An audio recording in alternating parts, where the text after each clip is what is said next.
आज मैं आपको एक अनोखी रहस्यमय कहानी सुनाऊंगा। अगर आप चैनल पर नए हैं तो अभी सब्सक्राइब कर ले तथा कहानी पूरा देखें। अंत में एक अनोखा रहस्य छुपा है। धन्यवाद। तो सुनिए।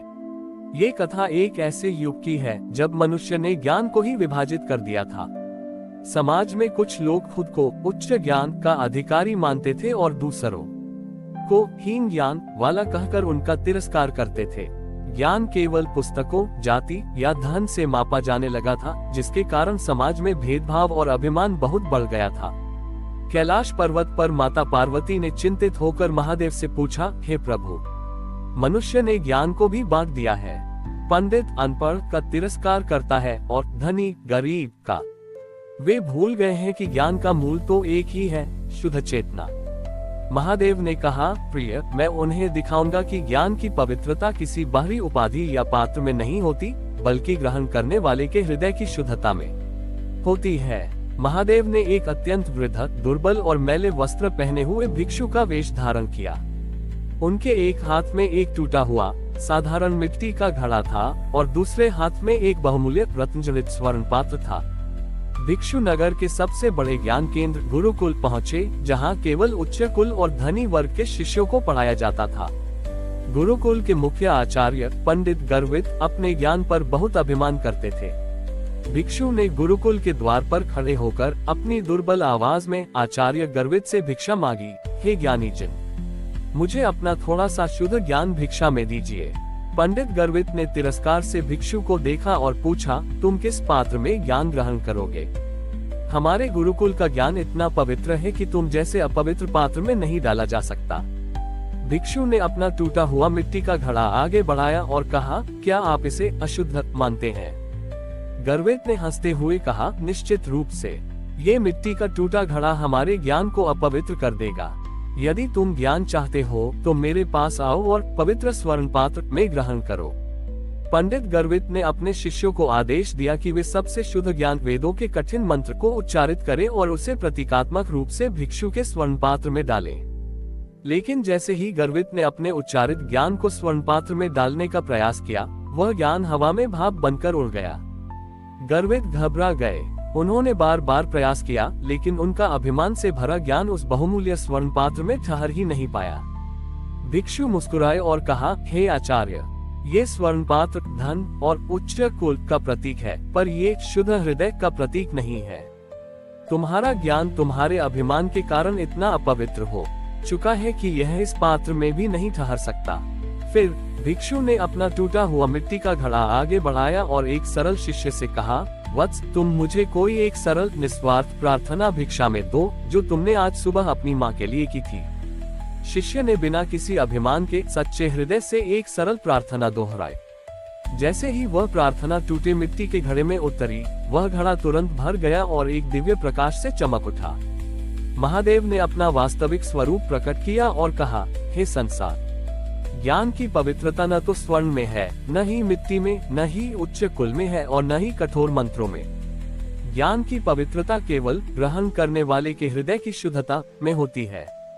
अभिमान से भरा ज्ञान हमेशा शून्य हो जाता है, जबकि विनम्रता और निस्वार्थता से भरी प्रार्थना भी अनंत ज्ञान का पात्र बन जाती है। पंडित गर्वित और सभी शिष्यों ने अपने अभिमान को त्याग दिया और समझ लिया कि सच्चा ज्ञान किसी भी बंधन, जाति या पात्र से परे है।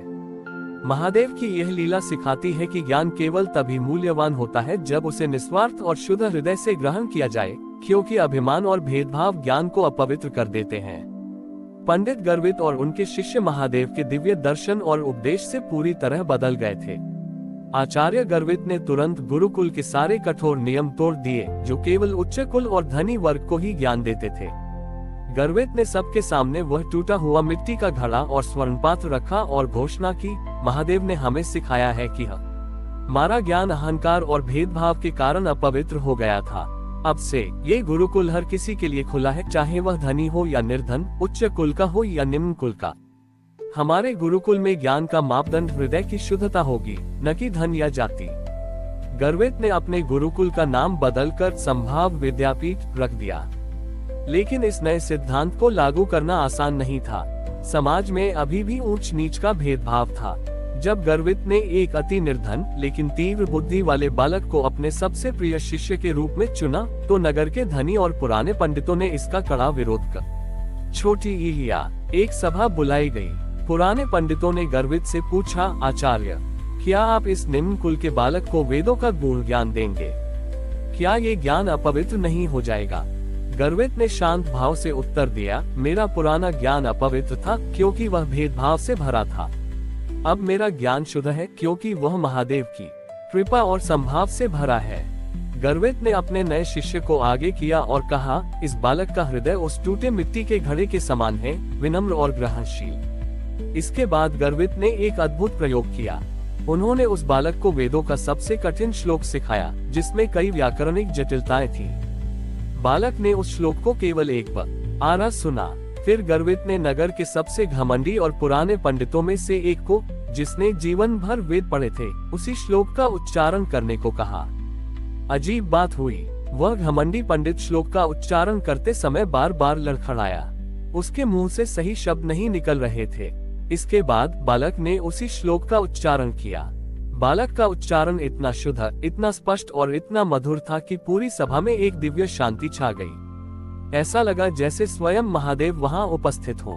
गर्वित ने समझाया, देखिए, यह बालक उच्च कुल या धन से ज्ञान नहीं ग्रहण कर रहा, यह अपने विनम्र और शुद्ध हृदय से ज्ञान ग्रहण कर रहा है। ज्ञान उस पानी के समान है, यह उस पात्र में शुद्ध रहता है जो स्वयं शुद्ध और ग्रहणशील हो। ज्ञान किसी के कुल को नहीं देखता, ये केवल उसके हृदय की शुद्धता को देखता है। इस घटना से विरोधियों का सिर शर्म से झुक गया। उन्होंने समझा कि ज्ञान का असली पात्र मनुष्य का हृदय है, न कि उसकी बाहरी पहचान। महादेव आकाशवाणी के माध्यम से ने गर्वित को आशीर्वाद दिया, हे गर्वित, तुमने ज्ञान को बंधन से मुक्त किया है। जहाँ ज्ञान प्रेम और संभाव से दिया जाता है, वहाँ मेरी कृपा का वासा होता है और वहाँ कोई भेदभाव नहीं रहता। इस प्रकार महादेव ने सिद्ध किया कि शिक्षा और ज्ञान का उद्देश्य समाज को बांटना नहीं, बल्कि संभाव से सबको जोड़ना है। हमारी और भी आध्यात्मिक एवं अनोखी कहानियां देखने के लिए हमारे चैनल पर जाएं तथा धार्मिक एवं पौराणिक अनोखी कहानियां हमारे चैनल पर है। कृपया जाके देखें तथा हमारे चैनल को सब्सक्राइब करके रखें और वीडियो लाइक जरूर करें। धन्यवाद।